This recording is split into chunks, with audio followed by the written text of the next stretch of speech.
Hello, welcome back to our channel. ఇవాళ video వచ్చేసి Friday రోజు బ్లాగ్. ఇంకా చిన్న request, please do like, share and subscribe. అందరూ కొత్త వాళ్ళే చూసేవాళ్ళు, ఎందుకంటే నా ఛానల్ కూడా కొత్తదే. ఇంకా చూసేవాళ్ళు కూడా కొత్త వాళ్ళే. రిటర్న్ వ్యూవర్స్ అయితే ఎవరూ లేరు, ఎందుకంటే కొత్తగా స్టార్ట్ చేశాను కాబట్టి. ఇందాక వాల్ పైన బుద్ధుడి పెయింటింగ్ ఉంది కదా, అది నేనే వేశాను. లాస్ట్ ఇయర్ శ్రావణ మాసంలో అప్పుడు వేశాను అనమాట. సో కరెక్ట్గా 1 year అయిపోయింది.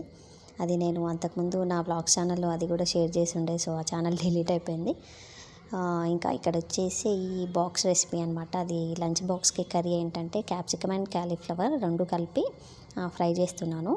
ఇక్కడ ఇంకా ఫ్రైడే కదా, మళ్ళీ పూజకి టైం సరిపోదు అన్నట్టు పొద్దున్నే మళ్ళీ కుక్కర్లో పప్పు కూడా వేసి పెట్టేశాను. కొంచెం టైం ఉంది, అందులో కొంచెం ఎర్లీగా లేసాను కాబట్టి. ఇంకా పిల్లలకైతే తినడానికి ఏం చేయలేదు, పాలలో కెలాక్స్ వేసి ఇచ్చాను. ఇంకా ఇక్కడ కర్రీ అది క్యాప్సికమ్ క్యాలీఫ్లవర్ కదా, ఇంకా మధ్యాహ్నానికి ఫ్రై మళ్ళీ సపరేట్గా చేయకుండా నేను కొంచెం ఎక్కువ చేసేసి బాక్స్లో పక్కన తీసి పెట్టేశాను అనమాట. ఇంకా మధ్యాహ్నానికి మళ్ళీ వండే పని ఉండదు. ఇంకా కర్రీ బాక్స్లో తీసి అదే దాంట్లో కొంచెం కర్రీ ఉంచి కొంచెం మసాలాలు యాడ్ చేసి పిల్లలకి రైస్ అలా చేస్తాను.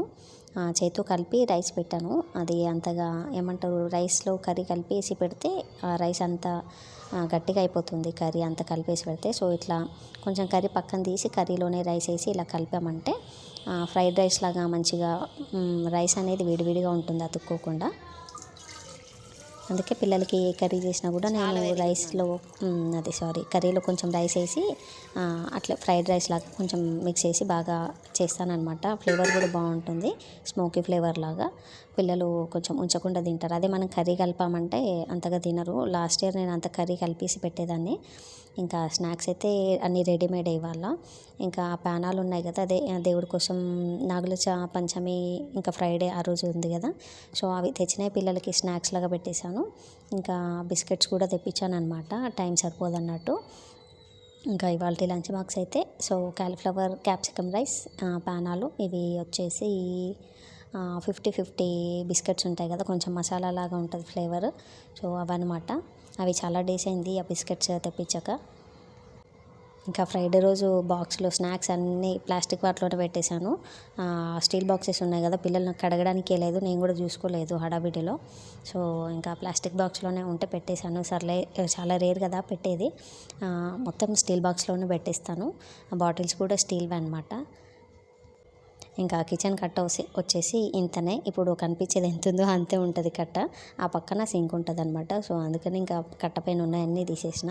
పొద్దున ఇలా లంచ్ బాక్స్కి హడావిడిగా ఉంటుంది కదా, సో అందుకని కట్ట అంతా ఫ్రీగా ఉంచేసాను అనమాట. ఇంకా పప్పు కూడా అయిపోయింది. మధ్యాహ్నానికి మళ్ళీ సపరేట్గా వంట అవసరం లేదు, జస్ట్ అంటే కుక్ చేసి పెట్టేశాను. తాలింపు అవన్నీ ఆఫ్టర్నూన్కి వేసేసాను.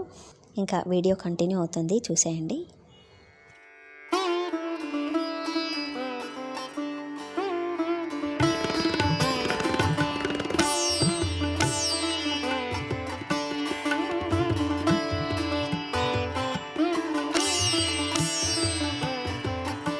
ఫ్రైడే రోజు సింపుల్ పూజ అనమాట. పెద్దగా డెకరేషన్ అవి ఇవి ఏముండవు, ఉన్న వాటితోనే ఇలా చేసేస్తాను. కాకపోతే అమ్మవారి మధ్యలో అవన్నీ రంగోలి వేశాను కదా, అవన్నీ డిఐవై చేశాను. మధ్యలో ప్లేట్ ఉంటుంది కదా, సో అది పెట్టేసి రోజ్ పెటల్స్ అవన్నీ వేసేసాను. ఇంకా ఈ దీపం వచ్చేసి తులసి చెట్టు దగ్గర అది మట్టి దీపం ఉంది కదా, దాంట్లో అది బ్రాస్ది దియా ఒకటి పెట్టేసి అలా పెట్టాను. దాంట్లో అయినా పెట్టేయచ్చు, కాకపోతే బ్రాస్ది పెడదాము ఫస్ట్ అన్నట్టు ఇంకా బ్రాస్ది పెట్టేసి అలా పెట్టేశాను. ఇంకా ప్రసాదం వచ్చేసి సింపుల్గా అటుకుల పాయసం చేశాను ఫ్రైడే రోజు. మేము సాటర్డే రోజు సో ఇంటి దేవుడు అనమాట, సో అందుకని ఆ రోజు భక్షాలు అవన్నీ చేయాలి. సో సాటర్డే నెక్స్ట్ డేకి భక్షాలు అవన్నీ చేసేసాను. బ్లాగ్ కంటిన్యూ అవుతుంది, మళ్ళీ నెక్స్ట్ డే అప్లోడ్ చేశాను, చూసేయండి. Okay friends, bye.